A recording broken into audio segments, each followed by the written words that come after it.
अवीव में मिसाइल धमाकों ने ट्रंप की हेकड़ी गुल कर दी है। दुबई में फट रहे शाही ड्रोन प्रिंस सलमान का कलेजा कमा रहे हैं। तुर्की में ईरानी मिसाइल धमाकों ने एर्दोआन की अकड़ निकाल दी है।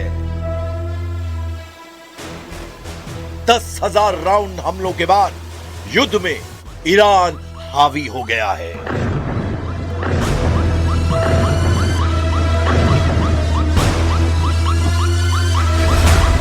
ईरान के तूफानी हमलों का कोई तोड़ नहीं। मिसाइलें, ड्रोन, रॉकेट से ईरान धुनता जा रहा है। क्या दुबई, क्या तेल अवीव, क्या तुर्की, ईरान पूरी तरह तसल्ली से दुश्मनों को कुचलने लगा है। ईरान की वॉर प्लानिंग ने इजराइल को सबसे ज्यादा परेशान कर रखा है। ट्रंप और नेतन्याहू ये समझ ही नहीं पा रहे हैं कि किस हथियार से ईरान पर काबू पाया जाए। ईरान ने बताया है कि तेल अवीव के दक्षिण में हेला सैटेलाइट कम्युनिकेशन सेंटर और वीर याकूब, वेस्ट यरूशलेम और हाइफा की मिलिट्री साइट्स पर भयानक हमला किया गया है। इसके साथ इराक के एरबिल में यूएस अड्डा और बहरीन के मनामा में यूएस नेवी के 5वें नेवल फ्लीट के मुख्यालय को ईरान ने दहला दिया है। हमले की धार तेज हो रही है। मिसाइलों का वजन बढ़ता जा रहा है। 1 टन बारूद के साथ फट रही मिसाइलें भारी उलटफेर कर रही हैं। हार के बढ़ते प्रेशर के बीच नेतन्याहू ने हथियारों का प्रोडक्शन बढ़ाने का ऑर्डर दे दिया है। उन्होंने अपने वॉर बजट को बदल डाला है। इजरायली बजट बढ़ता जा रहा है। יש כאן אבל אחד גדול, זה עולה כסף, הרבה כסף, ולכן אנחנו נדרשים לתת תקציב מיוחד במהלך המלחמה עם עשרות מיליארדי שקלים כדי לעזור לתקציב הביטחון למאמץ המלחמתי. אני שמח ששר האוצר נרתם למשימה החשובה הזאת. ईरान ने युद्ध के इतने फ्रंट एक्टिव कर दिए हैं कि अमेरिका, इजराइल उलझ गए हैं।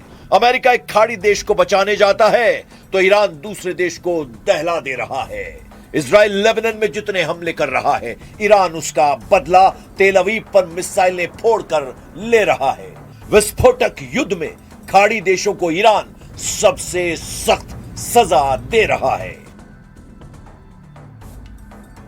सऊदी अरब में ईरान के ड्रोन और बैलिस्टिक मिसाइलों ने प्रिंस सुल्तान एयरबेस को फिर से दहला दिया है। कतर की डिफेंस मिनिस्ट्री ने जानकारी दी है कि अमेरिका के सैन्य अड्डों पर हमले जारी हैं। संयुक्त अरब अमीरात पर ईरान ने 26 ड्रोन फायर करके तहलका मचा दिया है। अबू धाबी की सबसे बड़ी तेल रिफाइनरी को ईरान ने निशाना बनाया है। ईरान की न्यूज एजेंसी फार्स और मेहर के मुताबिक रेवोल्यूशनरी गार्ड्स ने कुवैत में यूएस अड्डों पर बारूद बरसाए हैं। ईरान ने हॉर्मुज स्ट्रेट में ब्रिटिश कार्गो जहाज बम धमाकों से उड़ा दिया है। ईरान देश के बाहर और अंदर दोनों खतरों पर पैनी नजर बनाए हुए है। नए सुप्रीम लीडर मुश्तबा खामनेई ने जब से कमांड देनी शुरू की है, लड़ाई संगीन हो चुकी है। मुश्तबा खामनेई ने देश में छिपे अमेरिका, इजराइल के एजेंट के डेथ वारंट पर दस्तखत कर दिए हैं। ईरान में अब अगर कोई प्रदर्शन भड़का तो उसके बाद क्या होगा, उसे जान लीजिए।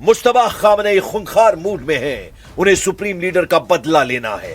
ताज्जुब की बात यह है कि अब तक अमेरिका और इजराइल को मुश्तबा की कोई डिटेल हाथ नहीं लगी है। मतलब वो कहां है, कैसे वो वॉर कंट्रोल कर रहे हैं। मुश्तबा खामनेई को ईरान का नया सुप्रीम लीडर बनाने का ऐलान हो चुका है, लेकिन युद्ध भड़कने के बाद से मुश्तबा की कोई तस्वीर या फिर वीडियो रिलीज नहीं किया गया है। मुश्तबा खामनेई तेहरान में है या मशहद की किसी सीक्रेट लोकेशन पर, यह भी ट्रंप नेतन्याहू पता नहीं लगा पाए हैं। मुश्तबा खामनेई रेवोल्यूशनरी लड़ाकों के कमांडरों को किस वॉर रूम से ऑर्डर दे रहे हैं, यह भी कोई नहीं जानता है। मुस्तफा खामनेई का एक मैसेज जो ट्रंप नेतन्याहू को भेजा गया है वो एटमी हथियारों की धमकी वाला है। चाइना न्यूज के मुताबिक नए सुप्रीम लीडर ने सभी परमाणु समझौते तोड़ दिए हैं। मतलब ईरान अब किसी भी इंटरनेशनल एटमी एग्रीमेंट को नहीं मानेगा। मुस्तफा खामनेई ने एटमी हथियारों पर किसी से भी बातचीत के लिए सीधे नो कह दिया है, जिसके मायने हैं कि ईरान एटम बमों के धमाकों के लिए रेडी है। इसी खतरे को देखते हुए ट्रंप ने युद्ध में महाविनाशकारी जंगी लड़ाके की तैनाती के सिग्नल दिए हैं। यह ट्रंप का B-21 रेडार बॉम्बर है। दुनिया का कोई भी रडार इसे ट्रैक नहीं कर सकता है। अमेरिका से उड़कर बिना कहीं रुके दुनिया के किसी भी कोने में हमला करके वापस अपने बेस पर लौट सकता है।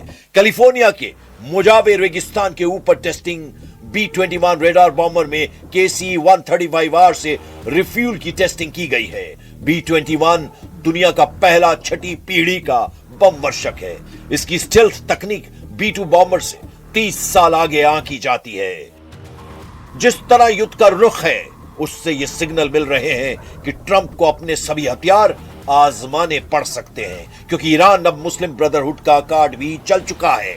ईरानी आर्म्ड फोर्सेस के प्रवक्ता ब्रिगेडियर जनरल अबू फजल शेखरची ने सभी मुस्लिम देशों से अपील की है कि वो अमेरिका इजराइल के मिलिट्री बेस की लोकेशन बता दें, जिसके बाद ईरान सिर्फ सैन्य अड्डों पर हमला करेगा। खाड़ी के देश इससे सेफ रहेंगे। कितने खाड़ी देश ईरान का ऑफर कबूल करते हैं ये तो अभी साफ नहीं, लेकिन इटली की प्रधानमंत्री जॉर्जिया मेलोनी ने ट्रंप का ब्लड प्रेशर बढ़ाने वाला बयान दिया है। मेलोनी ने ईरान में हुए नरसंहार की निंदा कर दी है। Intendiamo anche far sentire la nostra voce affinché nel perdurare delle azioni militari di Stati Uniti e Israele volte a neutralizzare la capacità bellica iraniana venga preservata l'incolumità dei civili a partire dai bambini. Per questo a nome del Governo esprimo ferma condanna per la strage delle bambine avvenuta nella scuola di Minab nel sud dell'Iran, la solidarietà ai familiari delle giovanissime vittime e la richiesta che si accertino rapidamente le responsabilità di questa tragedia. America के साथ युद्ध में हर बार साथ देने वाले यूरोपीय देश इस बार कन्नी काट रहे हैं। ट्रंप कई बार यूरोपीय देशों से नाराजगी जाहिर कर चुके हैं, लेकिन ऐलानिया तौर पर नाटो मेंबर भी ईरान युद्ध का जोखिम मोल लेना नहीं चाह रहे, क्योंकि जैसे ही नाटो सेना ईरान के खिलाफ आई, यूरोप में पुतिन का प्लान एक्टिव हो सकता है। 4 साल से यूरोप को सबक सिखाने का इंतजार कर रहे पुतिन मौका मिलने पर यूरोप का घमंड चकनाचूर करने का ऐलान पहले ही कर चुके हैं।